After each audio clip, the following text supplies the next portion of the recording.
Hello hi എല്ലാവർക്കും ലേണിനോടെ പുതിയ വീഡിയോയിലേക്ക് സ്വാഗതം. ഞാൻ ഋതു കൃഷ്ണ. നമ്മളിന്ന് ഡിസ്കസ് ചെയ്യാൻ പോകുന്നത് ഇന്ത്യൻ ജോഗ്രഫി എന്ന ടോപ്പിക്കിലെ ഇന്ത്യൻ ഭൂമിശാസ്ത്രത്തിന് ചോദിച്ചിട്ടുള്ള പ്രീവിയസ് ക്വസ്റ്റ്യൻസ് ആണ് നമ്മൾ ഇന്ന് ഡിസ്കസ് ചെയ്യാൻ പോകുന്നത് അല്ലേ. നമുക്ക് വേഗം അപ്പോൾ വീഡിയോയിലേക്ക് കടക്കാം. ആദ്യത്തെ ചോദ്യം, ഇന്ത്യയുമായി കര അതിർത്തി പങ്കിടുന്നതിൽ ഏറ്റവും ചെറിയ രാജ്യം ഏതാണ്? ഇന്ത്യയുമായി കര അതിർത്തി പങ്കിടുന്നതിൽ ഏറ്റവും ചെറിയ രാജ്യം. ഓപ്ഷൻസ് നോക്കാം നമുക്ക്. Option A Bhutan, option B Bangladesh, option C Afghanistan, option D Nepal. ഇന്ത്യയുമായി കര അതിർത്തി പങ്കിടുന്നതിൽ ഏറ്റവും ചെറിയ രാജ്യം ഏതാണ്? The right answer is option A Bhutan. അപ്പോൾ ഇന്ത്യയുമായി കര അതിർത്തി പങ്കിടുന്നതിൽ ഏറ്റവും ചെറിയ രാജ്യം ഏതാണ്? ഭൂട്ടാനാണ് അല്ലേ. അപ്പോൾ നമ്മൾ അതിർത്തിയെ കുറിച്ച് പറയുകയാണെങ്കിൽ ഇന്ത്യയുമായി അതിർത്തി പങ്കിടുന്ന രാജ്യങ്ങൾ എത്ര എണ്ണമാണ്? 9 എണ്ണമാണ്. ഓക്കെ, ഇന്ത്യയുമായി അതിർത്തി പങ്കിടുന്ന രാജ്യങ്ങൾ എത്ര എണ്ണമാണ്? 9 എണ്ണമാണ്. അതിൽ നമ്മൾ കര അതിർത്തിയുണ്ട്, അതുപോലെ തന്നെ സമുദ്ര അതിർത്തിയുണ്ട്. കര അതിർത്തി പങ്കിടുന്ന രാജ്യങ്ങളുടെ എണ്ണം എത്രയാണ്? 7 എണ്ണമാണ്. നമ്മുടെ ചോദ്യം എന്താണ്? ഇന്ത്യയുമായി കര അതിർത്തി പങ്കിടുന്നതിൽ ഏറ്റവും ചെറിയ രാജ്യം ഏതാണെന്നാണ് ചോദ്യം. ഇന്ത്യയുമായി കര അതിർത്തി പങ്കിടുന്ന രാജ്യങ്ങളുടെ എണ്ണം 7 എണ്ണമാണ്. ഇന്ത്യയുമായി അതിർത്തി പങ്കിടുന്ന രാജ്യങ്ങൾ 9 എണ്ണമാണ്. തെറ്റിപ്പോരുത്. ഇന്ത്യയുമായി അതിർത്തി പങ്കിടുന്ന രാജ്യങ്ങൾ 9 എണ്ണവും ഇന്ത്യയുമായി കര അതിർത്തി പങ്കിടുന്ന രാജ്യങ്ങൾ 7 എണ്ണവും സമുദ്രാതിർത്തി പങ്കിടുന്ന രാജ്യങ്ങൾ 2 എണ്ണമാണ്. സമുദ്രാതിർത്തി പങ്കിടുന്ന രാജ്യങ്ങൾ ഏതൊക്കെയാണ്? ശ്രീലങ്കയും മാലിദ്വീപും മാത്രമാണ് അല്ലെ. കര അതിർത്തി പങ്കിടുന്ന രാജ്യങ്ങൾ 7 എണ്ണമാണെന്ന് പറഞ്ഞു. ഏതൊക്കെയാണ് 7 എണ്ണം? നമ്മുടെ ഓപ്ഷൻസിലുള്ള 4 എണ്ണവും കര അതിർത്തി പങ്കിടുന്ന രാജ്യങ്ങളാണ്. അല്ലെ ഏറ്റവും ചെറിയ രാജ്യമാണ് ഏത്? ഭൂട്ടാൻ. അപ്പോൾ ഇന്ത്യയുമായി കര അതിർത്തി പങ്കിടുന്ന രാജ്യങ്ങൾ ഏതൊക്കെയാണ്? Pakistan, Afghanistan, Bangladesh, China, Myanmar, Nepal, Bhutan. അതിൽ ഏറ്റവും ചെറിയ രാജ്യം ഏതാണ്? ഭൂട്ടാനാണ് അല്ലേ. സമുദ്ര അതിർത്തി പങ്കിടുന്ന രാജ്യങ്ങൾ ഏതൊക്കെയാണ്? ശ്രീലങ്ക, മാലിദ്വീപ്. ക്ലിയർ അല്ലേ? ഇപ്പോൾ ഇങ്ങനെ ചോദിക്കാം, ഇന്ത്യയുടെ ഏറ്റവും വലിയ അയൽ രാജ്യം ഏതാണ്? ചൈനയാണ് അല്ലേ. ഇന്ത്യയുടെ ഏറ്റവും ചെറിയ അയൽ രാജ്യം ഏതാണ്? മാലിദ്വീപാണ്. ഇന്ത്യയുമായി കര അതിർത്തി പങ്കിടുന്നതിൽ ഏറ്റവും ചെറിയ രാജ്യം ഏതാണ്? ഭൂട്ടാനാണ് അല്ലേ. നമ്മൾ പറഞ്ഞു നമ്മുടെ രണ്ടാമത്തെ ഓപ്ഷൻ എന്ന് പറയുന്നത് ബംഗ്ലാദേശാണ് അല്ലേ. അതെന്താണ്? ഇന്ത്യയുമായി ഏറ്റവും കൂടുതൽ കര അതിർത്തി പങ്കിടുന്ന രാജ്യമാണ്. ഇന്ത്യയുമായി ഏറ്റവും കൂടുതൽ കര അതിർത്തി പങ്കിടുന്ന രാജ്യമാണ് ബംഗ്ലാദേശ് എന്ന് പറയുന്നത്. ഇന്ത്യയുമായി കര അതിർത്തി പങ്കിടുന്നതിൽ ഏറ്റവും ചെറിയ രാജ്യം, രണ്ടും വ്യത്യാസമുണ്ട് അല്ലെ. ഇന്ത്യയുമായി ഏറ്റവും കുറവ് കര അതിർത്തി പങ്കിടുന്ന രാജ്യം ഏതാണ്? അഫ്ഗാനിസ്ഥാനാണ്. അഫ്ഗാനിസ്ഥാനാണ് ഇന്ത്യയുമായി ഏറ്റവും കുറവ് കര അതിർത്തി പങ്കിടുന്ന രാജ്യം. കൺഫ്യൂഷൻ ആകുന്നുണ്ടോ? ഏറ്റവും ചെറിയ രാജ്യം ഭൂട്ടാൻ, ഏറ്റവും കൂടുതൽ കര അതിർത്തി പങ്കിടുന്ന രാജ്യം ബംഗ്ലാദേശ്, ഏറ്റവും കുറവ് കര അതിർത്തി പങ്കിടുന്ന രാജ്യം അഫ്ഗാനിസ്ഥാൻ.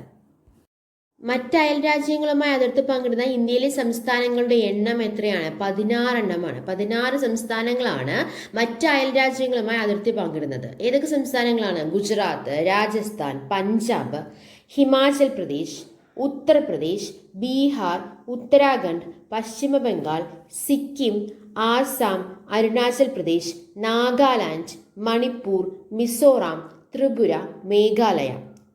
16 എണ്ണായില്ലേ? ഗുജറാത്ത്, രാജസ്ഥാൻ, പഞ്ചാബ്, ഹിമാചൽ പ്രദേശ്, ഉത്തർപ്രദേശ്, ബീഹാർ, ഉത്തരാഖണ്ഡ്, പശ്ചിമ ബംഗാൾ, സിക്കിം, ആസാം, അരുണാചൽ പ്രദേശ്, നാഗാലാൻഡ്, മണിപ്പൂർ, മിസോറാം, ത്രിപുര, മേഘാലയ എന്നീ സംസ്ഥാനങ്ങളാണ് മറ്റ് അയൽ രാജ്യങ്ങളുമായി അതിർത്തി പങ്കിടുന്നത്. ഒരേ ഒരു സംസ്ഥാനവുമായി മാത്രം അതിർത്തി പങ്കിടുന്ന ഇന്ത്യൻ സംസ്ഥാനങ്ങൾ ഏതൊക്കെയാണ്? ഒരേ ഒരു സംസ്ഥാനവുമായി മാത്രം അതിർത്തി പങ്കിടുന്ന ഇന്ത്യൻ സംസ്ഥാനങ്ങൾ ഏതൊക്കെയാണ്? സിക്കിം പശ്ചിമ ബംഗാളുമായിട്ടാണ് അതിർത്തി പങ്കിടുന്നത്. അതുപോലെ തന്നെ മേഘാലയ ആസാമുമായിട്ടാണ് അതിർത്തി പങ്കിടുന്നത്. ഒരേ ഒരു സംസ്ഥാനവുമായി മാത്രം അതിർത്തി പങ്കിടുന്ന ഇന്ത്യൻ സംസ്ഥാനങ്ങൾ ഏതൊക്കെയാണ്? സിക്കിമും അതുപോലെ തന്നെ മേഘാലയയും. രണ്ടാമത്തെ ചോദ്യം, ഇന്ത്യൻ ഉപദ്വീപിലെ ഏറ്റവും നീളം കൂടിയ നദി. ഇന്ത്യൻ ഉപദ്വീപിലെ ഏറ്റവും നീളം കൂടിയ നദി. ഓപ്ഷൻസ് നോക്കാം നമുക്ക്. Option A Godavari, option B Ganga, option C Sindhu, option D Yamuna. Indian ഉപദ്വീപിലെ ഏറ്റവും നീളം കൂടിയ നദിയാണ്. ശ്രദ്ധിച്ചെഴുതണം കേട്ടോ. ഓവർ കോൺഫിഡൻസ് വെച്ചിട്ട് ചാടിക്കറി ഉത്തരം എഴുതരുത്. ഇന്ത്യൻ ഉപദ്വീപിലെ ഏറ്റവും നീളം കൂടിയ നദിയാണ് ചോദിച്ചിരിക്കുന്നത്. ഓപ്ഷൻസ് ശ്രദ്ധിക്കുക. ഗോദാവരി, ഗംഗ, സിന്ധു, യമുന. ഏതാണ് right answer? The right answer is ഏതായിരിക്കും? ഏറ്റവും നീളം കൂടിയ ഇന്ത്യൻ നദി അതേതാ? ഗംഗയാണല്ലേ. എന്നാൽ ഗംഗയാണോ ആൻസർ? അല്ല. ക്വസ്റ്റ്യൻ എന്താ? ഇന്ത്യൻ ഉപദ്വീപിലെ ഏറ്റവും നീളം കൂടിയ നദിയാണ് ചോദിച്ചിരിക്കുന്നത്. The right answer is option A Godavari. നോക്കിക്കേ, ഓപ്ഷൻ ബി നോക്കിക്കേ. ഏറ്റവും നീളം കൂടിയ ഇന്ത്യൻ നദിയാണ് ഗംഗ. സിന്ധു നദിയുടെ പ്രത്യേകത എന്താണ്? ഇന്ത്യൻ ഉപഭൂഖണ്ഡത്തിലെ ഏറ്റവും നീളം കൂടിയ നദിയാണ് സിന്ധു. കണ്ടോ, കൺഫ്യൂഷൻ ഉണ്ടാക്കാൻ വേണ്ടിയിട്ടാണ് ഇങ്ങനെ ക്വസ്റ്റ്യൻ ചോദിക്കുന്നത്. ഇന്ത്യൻ ഉപദ്വീപിലെ ഏറ്റവും നീളം കൂടിയ നദി അത് ഗോദാവരിയും, ഇന്ത്യൻ ഉപഭൂഖണ്ഡത്തിലെ ഏറ്റവും നീളം കൂടിയ നദി അത് സിന്ധുവും, ഏറ്റവും നീളം കൂടിയ ഇന്ത്യൻ നദി അത് ഗംഗയുമാണ്. ദക്ഷിണേന്ത്യയിലെ ഏറ്റവും നീളം കൂടിയ നദി ഏതാണ്? അതും ഏത് തന്നെയാണ്? ഗോദാവരി തന്നെയാണ്. അപ്പോൾ ഗോദാവരിക്ക് 2 ആൻസർ ഉണ്ട് അല്ലേ. ഇന്ത്യൻ ഉപദ്വീപിലെ ഏറ്റവും നീളം കൂടിയ നദി ഗോദാവരിയാണ്, ദക്ഷിണേന്ത്യയിലെ ഏറ്റവും നീളം കൂടിയ നദി ഗോദാവരിയാണ്. നമ്മുടെ ഓപ്ഷൻ ഡി യമുനയാണ്. ഇന്ത്യയിലെ ഏറ്റവും വലിയ പോഷക നദിയാണ് യമുന. ഇന്ത്യയിലെ ഏറ്റവും വലിയ പോഷക നദിയാണ് യമുന. അപ്പോൾ ഇന്ത്യൻ ഉപദ്വീപിലെ ഏറ്റവും നീളം കൂടിയ നദി നമ്മുടെ ആൻസർ ഗോദാവരി. ദക്ഷിണേന്ത്യയിലെ ഏറ്റവും നീളം കൂടിയ നദി നമ്മുടെ ആൻസർ ഗോദാവരി. ഏറ്റവും നീളം കൂടിയ ഇന്ത്യൻ നദി ഏതാണ്? ഓപ്ഷൻ ബി ഗംഗ അല്ലെ. ഇന്ത്യൻ ഉപഭൂഖണ്ഡത്തിലെ ഏറ്റവും നീളം കൂടിയ നദി ഏതാണ്? സിന്ധു ആണ്. ഇന്ത്യയിലെ ഏറ്റവും വലിയ പോഷക നദി ഏതാണ്? യമുനയാണ്. ക്ലിയർ അല്ലേ? 4 ഓപ്ഷൻസ് നിന്നും ഏത് ടൈപ്പ് ഓഫ് ക്വസ്റ്റ്യൻസ് വന്നാലും എഴുതാൻ കോൺഫിഡൻ്റ് അല്ലേ? ക്ലിയർ അല്ലേ? 3ാമത്തെ ചോദ്യം, കടൽ തീരം കൂടിയ ഇന്ത്യൻ സംസ്ഥാനം അത് ഏതാണ്? അതെല്ലാവർക്കും അറിയുന്ന ഒരു ക്വസ്റ്റ്യൻ ആയിരിക്കും അല്ലേ, പക്ഷെ റിപ്പീറ്റ് ആയി ചോദിച്ചൊരു ക്വസ്റ്റ്യൻ ആണ് കേട്ടോ. കടൽ തീരം കൂടിയ ഇന്ത്യൻ സംസ്ഥാനം ഏതാണ്? ഓപ്ഷൻസ് നോക്കാം നമുക്ക്. Option A Gujarat, option B Goa, option C Andhra Pradesh, option D Telangana. കടൽ തീരം കൂടിയ ഇന്ത്യൻ സംസ്ഥാനം അത് ഏതാണ്? The right answer is option A Gujarat അല്ലേ. ഗോവയുടെ പ്രത്യേകത എന്താണ്? നമ്മൾ പറഞ്ഞു കടൽ തീരം കൂടിയ ഇന്ത്യൻ സംസ്ഥാനം അത് ഗുജറാത്ത് ആണെന്ന് പറഞ്ഞല്ലേ. കടൽ തീരം കുറഞ്ഞ ഇന്ത്യൻ സംസ്ഥാനമാണ് ഓപ്ഷൻ ബി ഗോവ. ആന്ധ്രാപ്രദേശിന്റെ പ്രത്യേകത എന്താണ്? ഏറ്റവും കൂടുതൽ തീരപ്രദേശമുള്ള ദക്ഷിണേന്ത്യൻ സംസ്ഥാനം അത് ആന്ധ്രാപ്രദേശാണ്. ദക്ഷിണേന്ത്യയിൽ തീരപ്രദേശം ഇല്ലാത്ത സംസ്ഥാനമാണ് ഓപ്ഷൻ ഡി തെലങ്കാന. ക്ലിയർ ആണോ മക്കളെ? ഒന്നും കൂടി പറയണോ? കടൽ തീരം കൂടിയ ഇന്ത്യൻ സംസ്ഥാനം നമ്മുടെ ആൻസർ ഗുജറാത്ത്. ക്ലിയർ അല്ലേ? ഇനി ഓപ്ഷൻ ബി നോക്കൂ, ഗോവ. കടൽ തീരം കുറഞ്ഞ ഇന്ത്യൻ സംസ്ഥാനമാണ് ഗോവ. ഏറ്റവും കൂടുതൽ തീരപ്രദേശമുള്ള ദക്ഷിണേന്ത്യൻ സംസ്ഥാനം അത് ആന്ധ്രാപ്രദേശാണ്. ദക്ഷിണേന്ത്യയിൽ തീരപ്രദേശം ഇല്ലാത്ത സംസ്ഥാനം അത് ഏതാണ്? തെലങ്കാനയാണ്. അടുത്ത ചോദ്യം, 4ാമത്തെ ചോദ്യം, ഏറ്റവും നീളം കൂടിയ അണക്കെട്ട്. ഏറ്റവും നീളം കൂടിയ അണക്കെട്ട് ഏതാണ്? ഓപ്ഷൻസ് നോക്കാം നമുക്ക്. Option A Hirakud, option B Tehri അണക്കെട്ട്, option C Sardar Sarovar, option D ഇവയൊന്നുമല്ല. ഏറ്റവും നീളം കൂടിയ അണക്കെട്ട് ഏതാണ്? The right answer is option A Hirakud. ഏറ്റവും നീളം കൂടിയ അണക്കെട്ട് ഏതാണ്? ഹിരാക്കുഡ് ആണ് അല്ലേ. ഓപ്ഷൻ ബി നോക്കിക്കേ, തെഹിരി അണക്കെട്ട്, ഉത്തരാഖണ്ഡിലെ തെഹിരി അണക്കെട്ട്. എന്താണ് എൻ്റെ പ്രത്യേകത? ഏറ്റവും ഉയരം കൂടിയ അണക്കെട്ടാണ് തെഹിരി അണക്കെട്ട്. അതെവിടെയാണ്? ഉത്തരാഖണ്ഡിലാണ്. അപ്പോൾ ഏറ്റവും നീളം കൂടിയ അണക്കെട്ട് ഹിരാക്കുഡാണ്. ഏറ്റവും ഉയരം കൂടിയ അണക്കെട്ട് ഏതാണ്? തെഹിരി അണക്കെട്ടാണ്. അതെവിടെയാണ്? ഉത്തരാഖണ്ഡിലാണ് അല്ലെ. ഇന്ത്യയിലെ ഏറ്റവും വലിയ കോൺക്രീറ്റ് അണക്കെട്ടാണ് ഓപ്ഷൻ സി ആയിട്ടുള്ള സർദാർ സരോവർ. ക്ലിയർ അല്ലേ? ക്ലിയർ അല്ലേ? നമ്മൾ ഓപ്ഷൻ എയും ബിയും സിയും ഡിയും എല്ലാം നമ്മൾ പഠിക്കുകയാണ്. ഓക്കെ. ഏറ്റവും നീളം കൂടിയ അണക്കെട്ടാണ് ഹിരാക്കുഡ്. ഏറ്റവും ഉയരം കൂടിയ അണക്കെട്ടാണ് തെഹിരി അണക്കെട്ട്. അതെവിടെയാണ്? ഉത്തരാഖണ്ഡിലാണ്. ഇന്ത്യയിലെ ഏറ്റവും വലിയ കോൺക്രീറ്റ് അണക്കെട്ടാണ് സർദാർ സരോവർ. ഈ 4 ചോദ്യങ്ങളിലും ഇന്ത്യൻ ജോഗ്രഫി എന്ന ടോപ്പിക്കിലെ, ഇന്ത്യൻ ഭൂമിശാസ്ത്രത്തിലെ ബേസിക് ആയിട്ടുള്ള ഇൻഫോർമേഷൻസാണ് നമ്മൾ ഷെയർ ചെയ്തത് അല്ലേ. അതിൽ നമ്മൾ കുറച്ച് കാര്യങ്ങൾ നമ്മൾ അറിയാനുണ്ട്. ഏറ്റവും ഉയരം കൂടിയ കൊടുമുടി ഏതാണ്? ഏറ്റവും ഉയരം കൂടിയ കൊടുമുടി ഗോഡ്വിൻ ഓസ്റ്റിൻ ആണ്. മൗണ്ട് K2 അല്ലെ. Godwin Austin, mount K2. പൂർണ്ണമായും ഇന്ത്യയിൽ സ്ഥിതി ചെയ്യുന്ന ഏറ്റവും വലിയ പർവ്വതം ഏതാണ്? കാഞ്ചൻജംഗയാണ് അല്ലെ. അത് എവിടെയാണ്? സിക്കിമിലാണ്. അതെ, കറക്റ്റാണ്, സിക്കിമിലാണ്. ദക്ഷിണേന്ത്യയിലെ ഏറ്റവും ഉയരം കൂടിയ കൊടുമുടി ഏതാണ്? ദക്ഷിണേന്ത്യയിലെ ഏറ്റവും ഉയരം കൂടിയ കൊടുമുടി ഏതാണ്? ബേസിക്കായി അറിഞ്ഞിരിക്കേണ്ട കുറച്ച് കാര്യങ്ങളാണ്. ഏതാണ്? ആനമുടിയാണ്. ഏറ്റവും ഉയരത്തിൽ സ്ഥിതി ചെയ്യുന്ന പീഠഭൂമി ഏതാണ്? ലഡാക്ക് പീഠഭൂമിയാണ് അല്ലെ. ഇന്ത്യയിലെ തന്നെ ഏറ്റവും താഴ്ന്ന പ്രദേശം ഏതാണ്? കുട്ടനാടാണ്. അപ്പോൾ ഏറ്റവും ഉയരം കൂടിയ കൊടുമുടി ഏതാണ്? ഗോഡ്വിൻ ഓസ്റ്റിൻ ആണ്.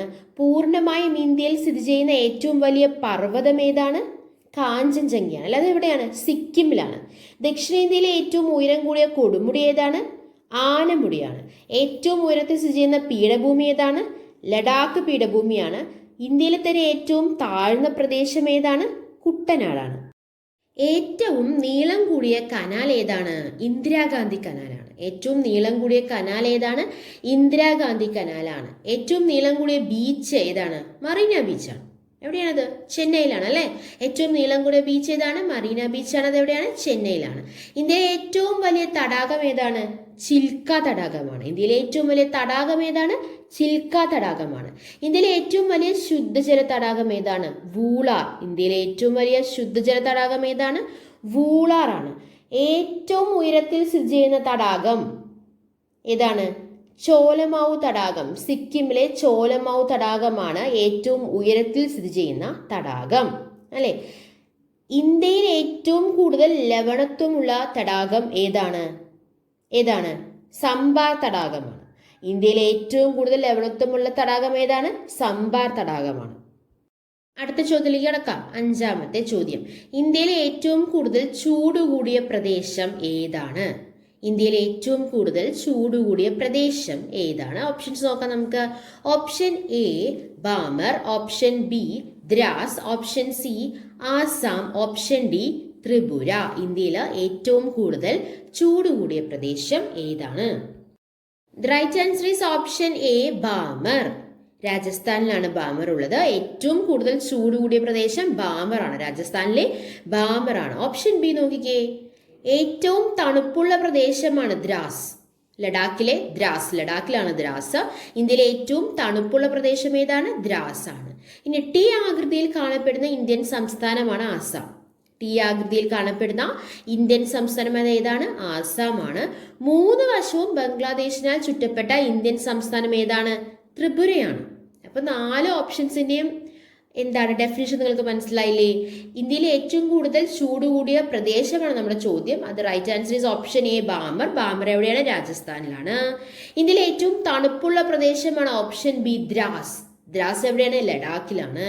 ടി ആകൃതിയിൽ കാണപ്പെടുന്ന ഇന്ത്യൻ സംസ്ഥാനം ഏതാണ്? ആസാമാണ്. 3 വശവും ബംഗ്ലാദേശിനാൽ ചുറ്റപ്പെട്ട ഇന്ത്യൻ സംസ്ഥാനം ഏതാണ്? ത്രിപുരയാണ്. ഇനി നമുക്ക് വളരെ ഇമ്പോർട്ടൻ്റ് ആയിട്ടുള്ള ഒരു കാര്യം നോക്കാനുള്ളത്. ചോദ്യമല്ല, പക്ഷെ ഇത് വളരെ ഇമ്പോർട്ടൻ്റ് ആണ്. അതിർത്തി രേഖകൾ അല്ലെ. ഇന്ത്യ പാകിസ്ഥാൻ അതിർത്തി രേഖ ഏതാണ്? റെഡ് ക്ലിഫ് ലൈൻ ആണ്. ഇന്ത്യ ചൈന മക്മോഹൻ രേഖ. ഇന്ത്യ അഫ്ഗാനിസ്ഥാൻ ഡ്യൂറന്റ് രേഖ അല്ലെ. ഇന്ത്യ ശ്രീലങ്ക പാക് കടലിടുക്ക്. ഇന്ത്യ മാലദ്വീപ് 8 degree channel. India Bangladesh Teen Bigha corridor. India China Myanmar Hkakabo Razi. Okay, അതിർത്തി രേഖകൾ വളരെ ഇമ്പോർട്ടൻ്റ് ആണ്. റെഡ് ക്ലിഫ് ലൈൻ ഏതാണ്? ഇന്ത്യ പാകിസ്ഥാൻ. മക്മോഹൻ രേഖ ഇന്ത്യ ചൈന. ഡ്യൂറന്റ് രേഖ ഇന്ത്യ അഫ്ഗാനിസ്ഥാൻ. പാക് കടലിടുക്ക് ഏതാണ്? India Sri Lanka. 8 degree channel India മാലദ്വീപ്. 8 ഡിഗ്രി ചാനൽ ഇന്ത്യ മാലദ്വീപ്. തീൻ ബേഗ കോറിഡോർ ഇന്ത്യ ബംഗ്ലാദേശ്. അതങ്ങനെ ചോദിച്ചു കണ്ടിട്ടില്ല. ഇന്ത്യ ബംഗ്ലാദേശും ഇന്ത്യ ചൈന മ്യാൻമറും അങ്ങനെ ചോദിച്ചു കണ്ടിട്ടില്ല. എന്നാലും നമ്മൾ പഠിച്ചു വയ്ക്കാം അല്ലെ. ഇന്ത്യ ചൈന മ്യാൻമർ ഏതാണ്? ഹക്കാബോ റാസി. റിപ്പീറ്റ് ആയി ചോദിച്ചിട്ടുള്ളത് ഇന്ത്യ പാകിസ്ഥാനും ഇന്ത്യ ചൈന ഇന്ത്യ അഫ്ഗാനിസ്ഥാൻ എന്നൊക്കെ ചോദിച്ച് കണ്ടിട്ടുള്ള ഒരു ക്വസ്റ്റ്യൻ ആണ് അല്ലെ. ഇന്ത്യ മാലദ്വീപ് 8 ഡിഗ്രി ചാനൽ. നമ്മൾ ഈ അതിർത്തി രേഖകൾ പറയുമ്പോൾ അതിനേക്കാൾ വളരെ ഇമ്പോർട്ടൻ്റ് ഒരു കാര്യമുണ്ട്. LOC ആൻഡ് LAC രണ്ടും ഒന്നല്ലേ ഇപ്പോൾ പറഞ്ഞത്? അല്ല, LOC ലൈൻ ഓഫ് കൺട്രോളും LAC ലൈൻ ഓഫ് ആക്ച്വൽ കൺട്രോളും. എന്താണ് LOCയും LACയും? ജമ്മു കാശ്മീരിൽ ഇന്ത്യയുടെയും പാകിസ്ഥാനെയും അതിർത്തിയിൽ ഏർപ്പെടുത്തിയിരുന്ന സൈനിക അതിർത്തി നിയന്ത്രണ രേഖയാണ് LOC. ജമ്മു കാശ്മീരിൽ ഇന്ത്യയുടെയും പാകിസ്ഥാന്റെയും അതിർത്തിയിൽ ഏർപ്പെടുത്തിയിരുന്ന സൈനിക അതിർത്തി നിയന്ത്രണ രേഖയാണ് ഏത്? LOC. LOC എന്ന് പറഞ്ഞാൽ ലൈൻ ഓഫ് കൺട്രോൾ. LOCയെ ഒരു നിയമപരമായ അതിർത്തി രേഖയായിട്ട് അംഗീകരിച്ചിട്ടൊന്നുമില്ല. ഓക്കെ, നിയമപരമായ ഒരു രേഖയായിട്ട് LOCയെ അംഗീകരിച്ചിട്ടില്ല. അത് LACയും അംഗീകരിച്ചിട്ടില്ല. അപ്പൊ LAC എന്താണ്? Line of actual control. എന്താണ്? ഇന്ത്യക്കും ചൈനയ്ക്കും ഇടയിൽ ജമ്മു കാശ്മീരിൽ സ്ഥിതി ചെയ്യുന്ന അതിർത്തി രേഖയാണ് LAC. അതും ഒരു നിയമപരമായ അതിർത്തി രേഖയായിട്ട് അംഗീകരിച്ചിട്ടില്ല. അപ്പൊ രണ്ടും LOCയും LACയും എന്താണ്? നിയമപരമായിട്ടുള്ള ഒരു അതിർത്തി രേഖയായിട്ട് അംഗീകരിച്ചിട്ടില്ല. എന്നാലും നമ്മൾ അറിഞ്ഞു വെക്കണം, LOC എന്ന് പറയുന്നത് OC ജമ്മു കാശ്മീരിൽ ഇന്ത്യയുടെയും പാകിസ്ഥാന്റെയും അതിർത്തിയിൽ ഏർപ്പെടുത്തിയിരിക്കുന്ന സൈനിക അതിർത്തി നിയന്ത്രണ രേഖയാണ് LOC. LAC എന്താണ്? ഇന്ത്യക്കും ചൈനയ്ക്കും ഇടയിൽ ജമ്മു കാശ്മീരിൽ സ്ഥിതി ചെയ്യുന്ന അതിർത്തി രേഖയാണ് ഏത്? LAC. വേറൊരു ഇമ്പോർട്ടൻ്റ് ആയിട്ടുള്ളൊരു കാര്യമാണ്, ഉത്തരായന രേഖ കടന്നു പോകുന്ന ഇന്ത്യൻ സംസ്ഥാനങ്ങളുടെ എണ്ണം ചോദിക്കാറുണ്ട്. ഉത്തരായന രേഖ കടന്നു പോകുന്ന ഇന്ത്യൻ സംസ്ഥാനങ്ങളുടെ എണ്ണം എത്ര എണ്ണമാണ്? 8 എണ്ണമാണ്. ഏതൊക്കെയാണ്? ഗുജറാത്ത്, രാജസ്ഥാൻ, മധ്യപ്രദേശ്, ഛത്തീസ്ഗഡ്, ജാർഖണ്ഡ്, വെസ്റ്റ് ബംഗാൾ, ത്രിപുര, മിസോറാം. ഉത്തരായന രേഖ കടന്നു പോകുന്ന ഇന്ത്യൻ സംസ്ഥാനങ്ങൾ 8 എണ്ണമാണ്. ഏതൊക്കെയാണ്? Gujarat, Rajasthan, Madhya Pradesh, Chhattisgarh, Jharkhand, west Bengal, Tripura, Mizoram. Okay, basic ആയിട്ടുള്ള ഇൻഫോർമേഷൻസ് ആട്ടോ നമ്മളിപ്പോൾ ഷെയർ ചെയ്തുകൊണ്ടിരിക്കുന്നത്. ഇന്ത്യയുടെ വടക്കേ അറ്റം ഏതാണ്?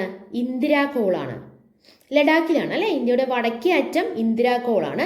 ഇന്ത്യയുടെ തെക്കേ അറ്റം ഇന്ദിരാ പോയിന്റ് ആണ്. ഇന്ദിരാ പോയിന്റ് കുറെ പേരുകളുണ്ട്. ഇന്ദിരാ പോയിന്റ് ഇത് മാത്രമല്ല കേട്ടോ പേര്, വേറെ കുറെ പേരുകളുണ്ട്. ഏതൊക്കെയാണ്?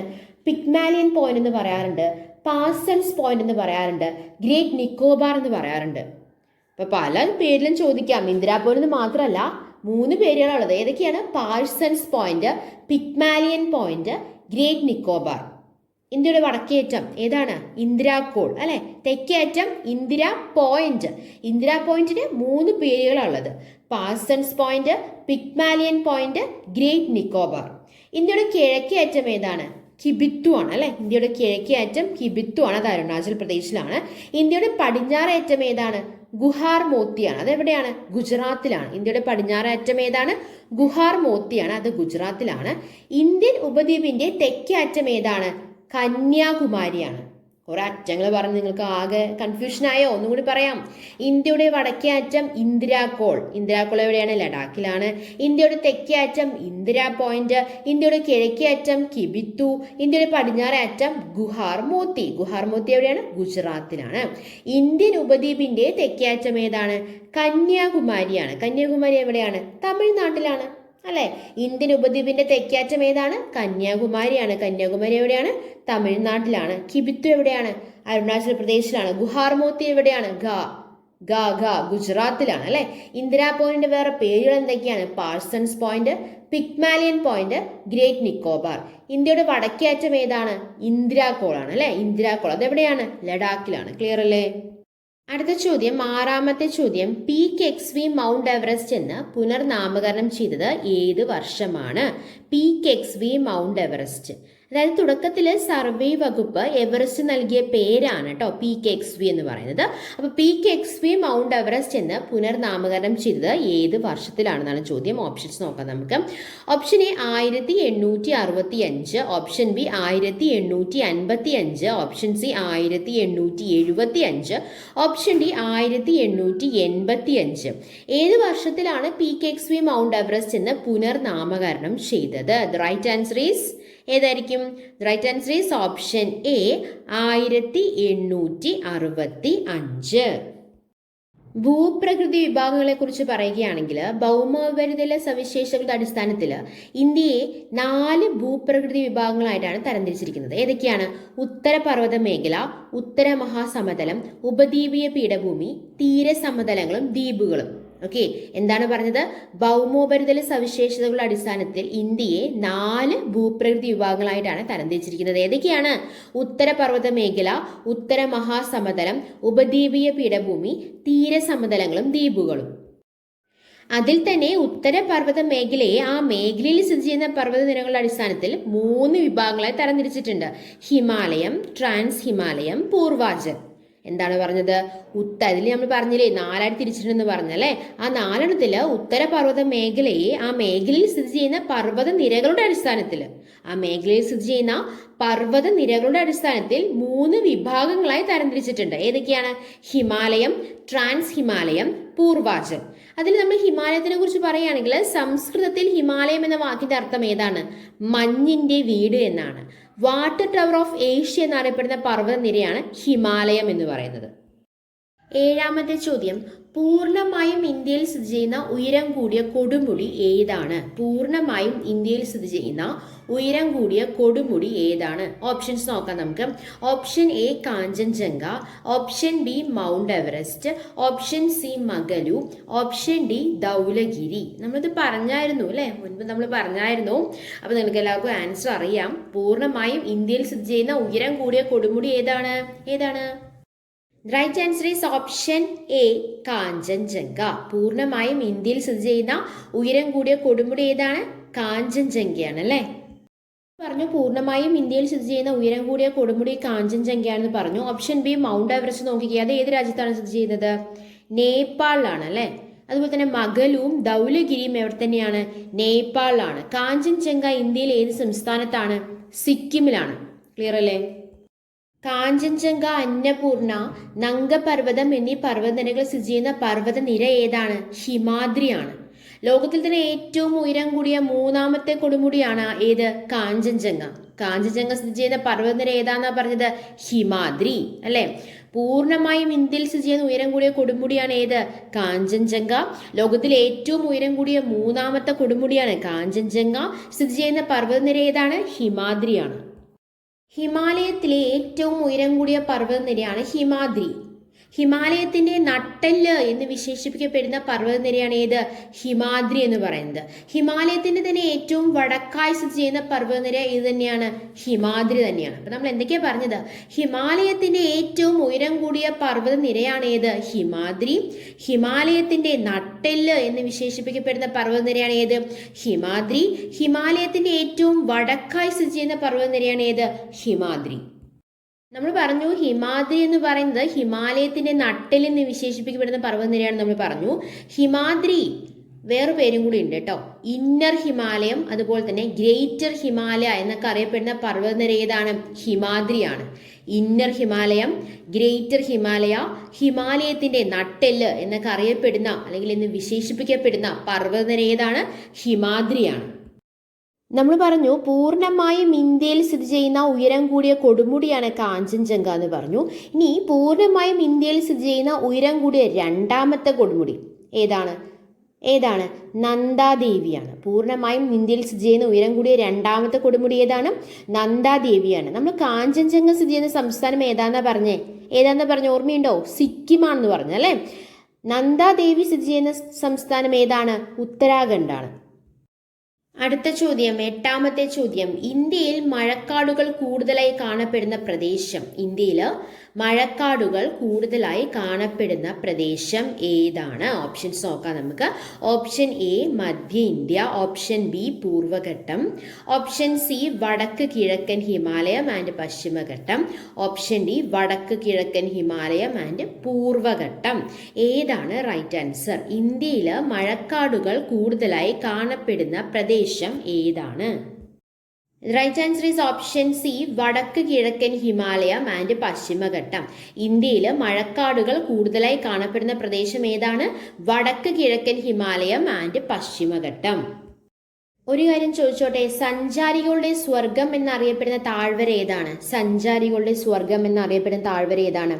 കാശ്മീർ താഴ്വരയാണ് അല്ലെ. ദൈവത്തിന്റെ താഴ്വര എന്നറിയപ്പെടുന്നത് കുളുവാണ്. സഞ്ചാരികളുടെ സ്വർഗം എന്നറിയപ്പെടുന്ന താഴ്വര ഏതാണ്? കാശ്മീർ താഴ്വരയാണ്. ദൈവത്തിന്റെ താഴ്വര എന്നറിയപ്പെടുന്ന ഏതാണ്? കുളുവാണ്. അതുപോലെ തന്നെ മനുവിന്റെ വാസസ്ഥലം എന്നറിയപ്പെടുന്ന താഴ്വര ഏതാണ്? മണാലിയാണ്. മനുവിന്റെ വാസസ്ഥലം എന്നറിയപ്പെടുന്ന താഴ്വര ഏതാണ്? മണാലിയാണ്. അപ്പൊ നമ്മൾ ഏതൊക്കെ കാര്യങ്ങളാണ് പറഞ്ഞത്? സഞ്ചാരികളുടെ സ്വർഗം, ദൈവത്തിന്റെ താഴ്വര, മനുവിന്റെ വാസസ്ഥലം. സഞ്ചാരികളുടെ സ്വർഗം കാശ്മീർ താഴ്വര, ദൈവത്തിന്റെ താഴ്വര കുളു, മനുവിന്റെ വാസസ്ഥലം മണാലി. അടുത്ത ചോദ്യം, 9ാമത്തെ ചോദ്യം. സിൽക്ക് റൂട്ട് എന്നറിയപ്പെടുന്ന ചുരം ഏതാണ്? സിൽക്ക് റൂട്ട് എന്നറിയപ്പെടുന്ന ചുരം. ഓപ്ഷൻസ് നോക്കാം നമുക്ക്. Option A Nathu La, option B Zoji La, option C Shipki La, option D ഇവയൊന്നുമല്ല. സിൽക്ക് റൂട്ട് എന്നറിയപ്പെടുന്ന ചുരം ഏതാണ്? നാദുലയാണോ, സോജിലയാണോ, ഷിപ്കിലയാണോ? The right answer is option A Nathu La. Okay. Kailash തീർത്ഥാടനത്തിനായി ടിബറ്റിലേക്ക് എത്താൻ സഹായിക്കുന്ന ചുരമാണ് നാദുല ചുരം. അപ്പൊ നാദുല ചുരത്തിന്റെ വേറെ പേരെന്താണ്? സിൽക്ക് റൂട്ട് എന്നാണ്. കൈലാസ തീർത്ഥാടനത്തിനായി ടിബറ്റിലേക്ക് എത്താൻ സഹായിക്കുന്ന ചുരവും ഏത് തന്നെയാണ്? നാദുല തന്നെയാണ്. ഓക്കെ. ഓപ്ഷൻ ബി നോക്കിയേ, സോജില. ശ്രീനഗറും കാർഗിലും തമ്മിൽ ബന്ധിപ്പിക്കുന്ന ചുരമാണ് സോജില ചുരം. ശ്രീനഗറും കാർഗിലും തമ്മിൽ ബന്ധിപ്പിക്കുന്ന ചുരം ഏതാണ്? സോജില ചുരമാണ്. കൈലാസ തീർത്ഥാടനത്തിനായി ടിബറ്റിലേക്ക് എത്താൻ സഹായിക്കുന്ന ചുരം ഏതാണ്? അത് നാദില ചുരമാണ്. സിൽക്ക് റൂട്ട് എന്നറിയപ്പെടുന്ന ചുരമാണ്. സത്ലജ് താഴ്വരയിൽ സ്ഥിതി ചെയ്യുന്ന ചുരം ഏതാണ്? ഷിപ്കില ചുരമാണ്. അപ്പൊ നമ്മൾ എന്തൊക്കെ കാര്യങ്ങളാണ് പറഞ്ഞത്? സിൽക്ക് റൂട്ട് എന്നറിയപ്പെടുന്ന ചുരം ഏതാണ്? നാഥുല ചുരമാണ്. കൈലാസ തീർത്ഥാടനത്തിനായി ടിബറ്റിലേക്ക് എത്താൻ സഹായിക്കുന്ന ചുരം നാഥുല ചുരമാണ്. ശ്രീനഗറും കാർഗിലും തമ്മിൽ ബന്ധിപ്പിക്കുന്ന ചുരം സോജില ചുരമാണ്. സത്ലജ് താഴ്വരയിൽ സ്ഥിതി ചെയ്യുന്ന ചുരം ഏതാണ്? ഷിപ്കില ചുരമാണ്. ഇനി ചുരങ്ങൾ എന്ന് പറഞ്ഞാൽ എന്താണ്?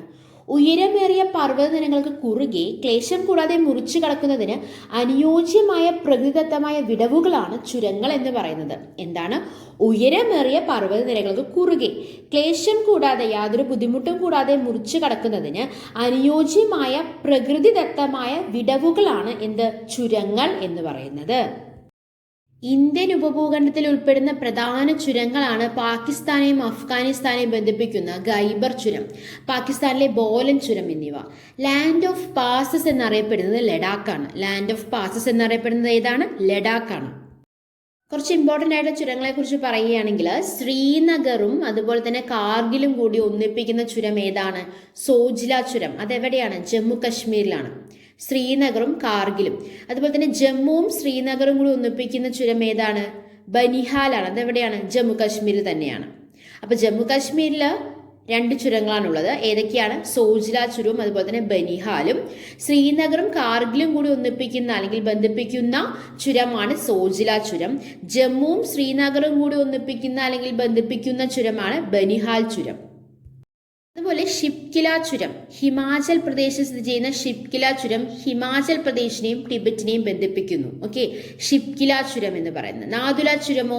സിക്കിമും ടിബറ്റും കൂടി ബന്ധിപ്പിക്കുന്ന ചുരമാണ്. നാഥുല ചുരം എവിടെയാണ്? സിക്കിമിലാണ് അല്ലെ. സിക്കിമും ടിബറ്റും കൂടി ബന്ധിപ്പിക്കുന്ന ചുരമാണ് നാഥുല ചുരം. ഈ ലിപുലേഖ് ചുരം എന്താണ്? ലിപുലേഖ് ചുരം ഉത്തരാഖണ്ഡും ടിബറ്റും തമ്മിൽ ബന്ധിപ്പിക്കുന്ന ചുരമാണ് ഏത്? ലിപുലേഖ് ചുരം. പാലക്കാട് ചുരം ഏതൊക്കെ സ്ഥലങ്ങളെയാണ് ബന്ധിക്കുന്നത്? പാലക്കാട് ചുരം പാലക്കാടിനെയും കോയമ്പത്തൂരിനെയും. അപ്പൊ നമ്മൾ ഏതൊക്കെ കാര്യങ്ങളാണ് പറഞ്ഞത്? സോജില ചുരം പറഞ്ഞു, ശ്രീനഗർ കാർഗിൽ, ബനിഹാൽ നമ്മൾ പറഞ്ഞു, ജമ്മു ശ്രീനഗർ. സോജില ചുരവും ബനിഹാൽ ചുരവും എവിടെയാണ്? ജമ്മു കാശ്മീരിലാണ് നമ്മൾ പറഞ്ഞു. പിന്നെ നമ്മൾ എന്താണ് പറഞ്ഞത്? ഷിപ്കില നമ്മൾ പറഞ്ഞു, ഹിമാചൽ പ്രദേശിലെ ഷിപ്കില നമ്മൾ പറഞ്ഞു. ഹിമാചൽ പ്രദേശും ടിബറ്റും കൂടി ബന്ധിപ്പിക്കുന്നതാണ് നമ്മൾ പറഞ്ഞു. നാഥുല ചുരം നമ്മൾ പറഞ്ഞു, സിക്കിമും ടിബറ്റും ആണ് നമ്മൾ പറഞ്ഞു അല്ലെ. പിന്നെ നമ്മൾ ഏതാന്ന് പറഞ്ഞത്? ഏതാ പറഞ്ഞു? ലിപുലേക്ക് നമ്മൾ പറഞ്ഞു അല്ലെ. ഉത്തരാഖണ്ഡും ടിബറ്റും കൂടി ബന്ധിപ്പിക്കുന്നതാണ് ലിപുലേഖ് ചുരം എന്ന് നമ്മൾ പറഞ്ഞു. ഇനി നമ്മുടെ പാലക്കാട് ചുരം പാലക്കാടും കോയമ്പത്തൂരും കൂടി ബന്ധിപ്പിക്കുന്നതാണ് ഏത്? പാലക്കാട് ചുരം. ക്ലിയർ അല്ലേ? 10ാമത്തെ ചോദ്യം, താഴെ പറയുന്നവയിൽ ഏത് വിഭാഗത്തിൽ പെടുന്ന സമതലമാണ് ഗംഗാ സമതലം? താഴെ പറയുന്നവയിൽ ഏത് വിഭാഗത്തിൽ പെടുന്ന സമതലമാണ് ഗംഗാ സമതലം? ഓപ്ഷൻസ് നോക്കാം നമുക്ക്. ഓപ്ഷൻ എ നിക്ഷേപ പ്രക്രിയയിലൂടെ രൂപം കൊള്ളുന്ന സമതലം. ഓപ്ഷൻ ബി ഘാതന പ്രക്രിയയിലൂടെ രൂപം കൊള്ളുന്ന സമതലം. ഓപ്ഷൻ സി തീരസമതലം. ഓപ്ഷൻ ഡി തടാക സമതലം. ഏതാണ് റൈറ്റ് ആൻസർ? ഏത് വിഭാഗത്തിൽ പെടുന്ന സമതലമാണ് ഗംഗാ സമതലം എന്നാണ് ചോദ്യം അല്ലെ. നിക്ഷേപ പ്രക്രിയയിലൂടെ രൂപം കൊള്ളുന്ന സമതലമാണോ? ഘാതന പ്രക്രിയയിലൂടെ രൂപം കൊള്ളുന്ന സമതലമാണോ? തീരസമതലമാണോ? അതോ തടാക സമതലമാണോ? ഏതാണ് right answer? The right answer is option A, നിക്ഷേപ പ്രക്രിയയിലൂടെ രൂപം കൊള്ളുന്ന സമതലം. അപ്പോൾ ഏത് വിഭാഗത്തിൽ പെടുന്ന സമതലമാണ് ഗംഗാ സമതലം? നിക്ഷേപ പ്രക്രിയയിലൂടെ രൂപം കൊള്ളുന്ന സമതലമാണ് ഗംഗാ സമതലം. എന്താണ്? നിക്ഷേപ പ്രക്രിയയിലൂടെ രൂപം കൊള്ളുന്ന സമതലമാണ് ഗംഗാ സമതലം. എന്താണ്? നിക്ഷേപ പ്രക്രിയയിലൂടെ രൂപം കൊള്ളുന്ന സമതലമാണ് ഏത്? ഗംഗാ സമതലം. റിപ്പീറ്റായി ചോദിച്ചൊരു ക്വസ്റ്റ്യൻ, അതുകൊണ്ടാണ് ഞാൻ റിപ്പീറ്റായി പറഞ്ഞുകൊണ്ടിരിക്കുന്നത്. നിക്ഷേപ പ്രക്രിയയിലൂടെ രൂപം കൊള്ളുന്ന സമതലമാണ് ഏത്? ഗംഗാ സമതലം. ഓക്കെ, അപ്പം നമ്മൾ ഇന്ത്യൻ ജോഗ്രഫിയിൽ ഇന്ത്യൻ ഭൂമിശാസ്ത്രത്തിൽ ഇതുവരെ ചോദിച്ചിട്ടുള്ള പ്രീവിയസ് ക്വസ്റ്റ്യൻസ് നമ്മൾ ഡിസ്കസ് ചെയ്തല്ലോ. അത് കൂടാതെ തന്നെ നമ്മൾ കുറേ അധികം ബേസിക് ഇൻഫോർമേഷൻസ് നമ്മൾ പറഞ്ഞല്ലേ. എന്തൊക്കെ കാര്യങ്ങളാണ് പറഞ്ഞത്? ഒന്ന് റീഫ്രഷ് ചെയ്തേ. ഉത്തരായന രേഖ കടന്നു പോകുന്ന ഇന്ത്യൻ സംസ്ഥാനങ്ങളുടെ എണ്ണം എത്രയാണ്? 8 എണ്ണമാണ് അല്ലെ. അത് ഏതൊക്കെ സംസ്ഥാനങ്ങളാണ്? ഗുജറാത്ത്, രാജസ്ഥാൻ, മധ്യപ്രദേശ്, ഛത്തീസ്ഗഡ്, ജാർഖണ്ഡ്, വെസ്റ്റ് ബംഗാൾ, ത്രിപുര, മിസോറാം. ഓർമ്മയുണ്ടോ?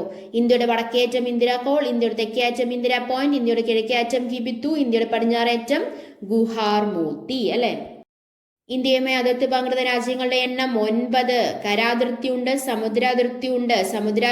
സമുദ്രാതിർത്തി പങ്കിടുന്ന രാജ്യങ്ങൾ 2. അപ്പൊ കരാതിർത്തി പങ്കിടുന്ന രാജ്യങ്ങൾ 7. 7 + 2 9 അല്ലെ. കരാതിർത്തി പങ്കിടുന്ന രാജ്യങ്ങൾ ഏതൊക്കെയാണ്? Pakistan, Afghanistan, Bangladesh, China, Myanmar, Nepal, Bhutan. അതിൽ ഏറ്റവും ചെറിയ രാജ്യം ഏതാണ്? ഭൂട്ടാനാണ് അല്ലെ. സമുദ്രാതിർത്തി പങ്കിടുന്ന രാജ്യങ്ങൾ ഏതൊക്കെയാണ്? ശ്രീലങ്ക, മാലിദ്വീപ് അല്ലെ.